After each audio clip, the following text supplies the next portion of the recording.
Today I'm going to show you how to make a template to make this card so that you can make 1 or 20 and have them all turn out the same. The stamp set I'm using is Winter Post.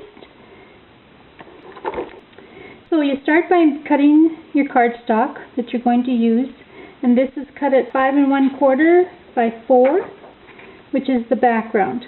So all I've done is drawn that out on the piece of paper so that we can use it as a guideline.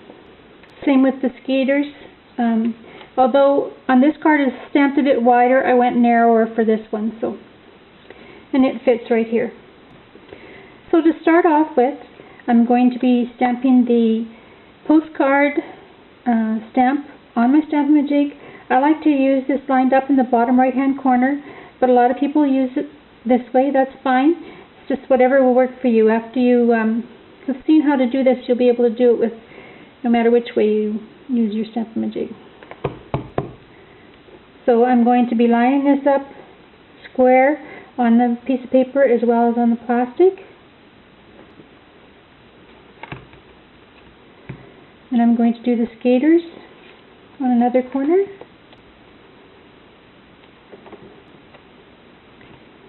And then the North Pole Santa Post.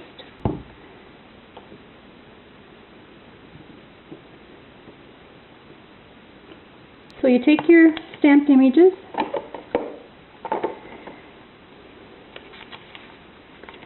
and you position this where you would like that to be on your card. So I'm in the upper left hand corner, and I'm going to use the graphs on the graph paper to help me line this up straight. So I want the printing to be lined up on one of the lines on the graph paper so that we know we are straight.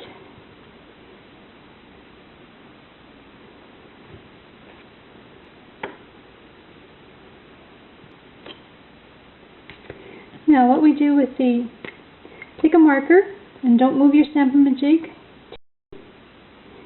We're going to mark where we lined this up on the paper. So in order to stamp the paper now, we need to put the paper lined up with this square and the Stamp-a-ma-jig lined up here, and we know that we'll stamp every one in that exact position every time. Now I'm going to do the Santa Post. Okay, so in order to position this on the paper, we're going to be stamping off the edge of the template. Okay, so I've lined up the wave and the number 25 on the line on the graph paper. So then I just move the Stamp-a-ma-jig into position.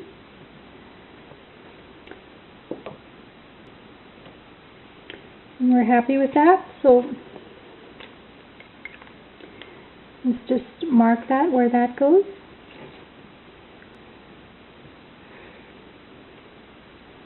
I didn't draw a very straight line, but so to line that up, we would be lining that up here and here. Now for the smaller piece, we want to center the skaters on this. Actually, we're going to line them up a little bit closer to the top so you have space to tie a ribbon on the bottom. So I'm going to take my skaters, and I'm going to set them up so that their heads are fairly close to the top there.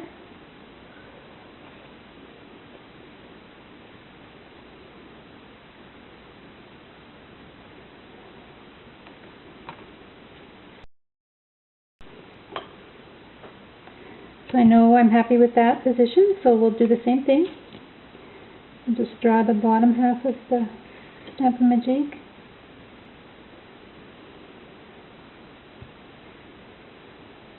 So to line that up, you need to position it there. Now to show you how that works with the cardstock, I'm going to lay my paper here.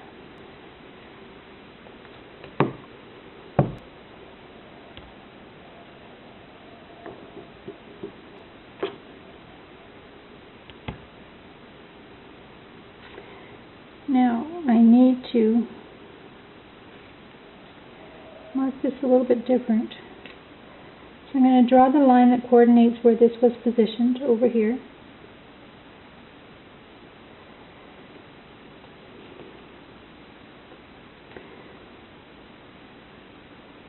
And I know that with the paper covering that, I can't see it. But I know I'm going to tee off of this line and these two lines. So I know this is in the right position.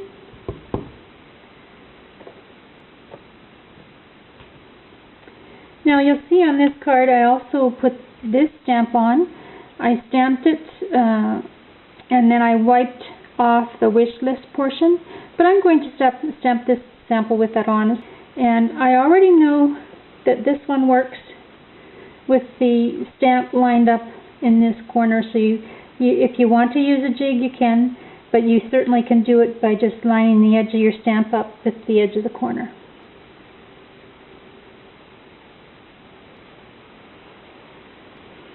Okay, so that's the card base. Now for the skaters, same thing, I'm going to be just covering that little line there, but I know that this line is going to be where I want the Stamp-a-ma-jig, so I simply line it up on that side. I know that the straight point has to run on this line, so I position my cardstock right there, my Stamp-a-ma-jig there, and I know that I need to be straight in line with that line.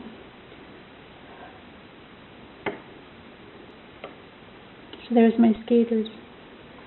And there's room enough to tie a ribbon at the bottom of the cardstock. This template would work now for however many cards I would like to make. To do this at home, you need to use your Stamp-a-ma-jig. This could be stamped across the bottom or higher or lower. As long as you line it up where you want it, you know, and draw the jig mark for your stamps, you can follow this template for any card that you'd like to make. I'm going to go ahead and finish the card with you.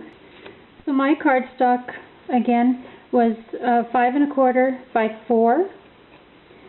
Basic card, always artichoke, 5 1/2 by 8 1/2, and scored at 4 1/4.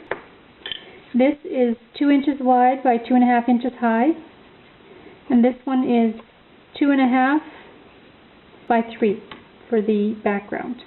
And I've on my card sample I colored that, but for today's video I will leave the coloring for later. So after I have my images stamped, I want to tie my ribbon on the bottom.